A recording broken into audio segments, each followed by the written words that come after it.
Hi, I'm Cynthia McKinney, and I'd love to be your nominee for President of the United States. My political story starts in the Georgia legislature, where I drew a reapportionment plan to maximize black voter participation. I ended up drawing the ire of Georgia's good old boys as I worked with the U.S. Department of Justice to see my plan become law. Then in 1991, I spoke in the Georgia House chamber against George Herbert Walker Bush's bombing of Baghdad. My colleagues got up and walked out. I was vilified in the press. They likened me to Jane Fonda. They called me Hanoi Cynthia. Despite the name calling, I decided to run for Congress with no political party support and no money. $25,000 later, I was the Democratic nominee, soon to be sworn in as Georgia's first black congresswoman.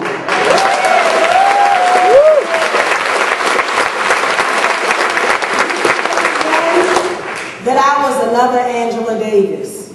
Because all the people who support me want is a fair shake out of life.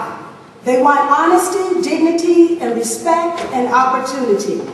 So when I went to the Georgia legislature and then to the U.S. Congress, I was soon called another name, a voice for the voiceless.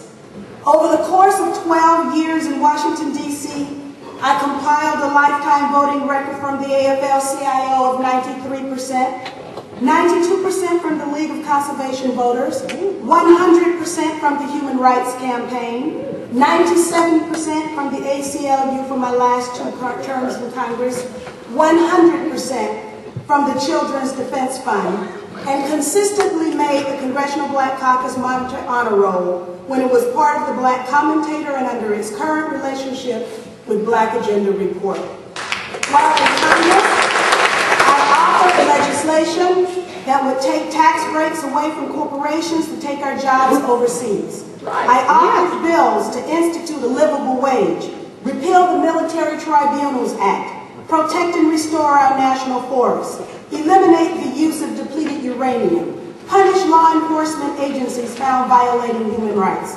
I found it necessary to author a bill allowing survivors of September 11th victims to receive money from the Victims' Compensation Fund and sue those responsible for the terrorist attacks. Because it seemed that legal action was the only way family members were going to get the truth about what happened on that day.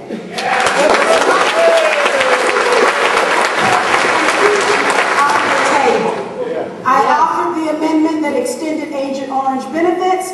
It was my amendment that authorized the Department of Agriculture study that proved that the USDA had long been discriminating against black farmers. And finally, I've often stated that electronic voting machines are a clear and present danger. Please ask us to take the next step if we don't like what's happening in our country. I've heeded his advice. I've joined your party. I'm helping green candidates, and I'm here with you today. Thank you.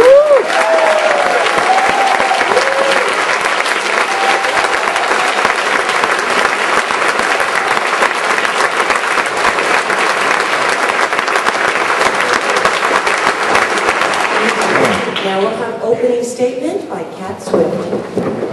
Hi, my name is Kat Swift. I'm a Green Party activist in San Antonio, Texas. I helped start Food Not Bombs in San Antonio, and we get kicked out of the park every time just for feeding homeless people or hungry people, even that weren't homeless. I ran for city council in May of 2007 against Henry Cisneros. He used to be HUD director under Clinton. I ran against his wife. I got 30% of the vote starting my campaign.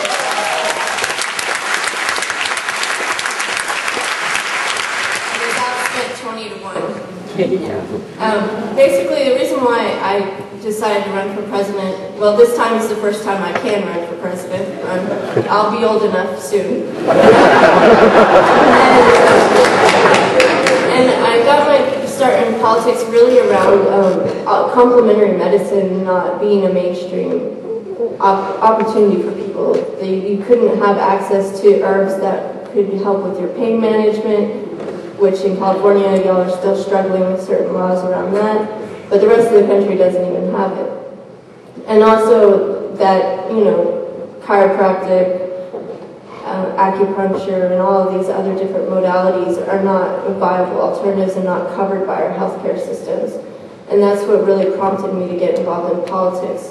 Before that, I was basically a true anarchist. I believed that what I did for myself was to help everybody else get what they needed to do, and took personal responsibility very seriously. Another big issue I have is with women's health and reproductive rights, as well as child well-being. Child violence in this country is intolerable, and it's being protected as it's our culture in a lot of places. Violence is not a part of anyone's culture that people really want to continue, but we do continue to abuse our children, and we don't educate them, which is part of the abuse. We don't give them critical thinking skills in order to get good jobs, and so you end up with this cycle of perpetual violence and low-paying jobs that we really need to move away from.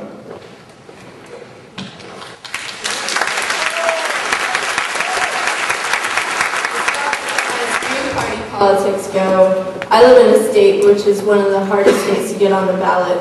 It will cost $100,000 in Texas to get ballot access.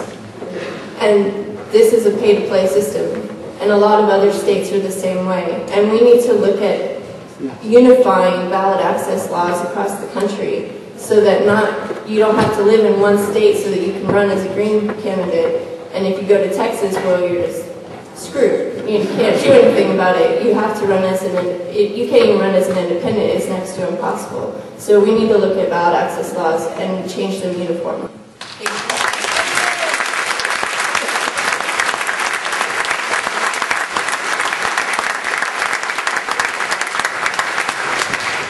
Finally, opening statement by Jesse Johnson. Hello, San Francisco. Hi. It's great to be here. I'm an old actor and filmmaker traipsing these boards, and this lovely theater is fantastic. I want to say, 20 years ago, I developed a mission statement for myself, and that is to unify through communication. And that's what I'm here to do. And that's what's not happening in our nation today. Unfortunately, we live in I aspire to be a citizen, but unfortunately to be a citizen, the civic part of that, you have to be reciprocal with the government, and at this point we're not. The last part of that is Zen. I'm trying to find the Zen in citizen.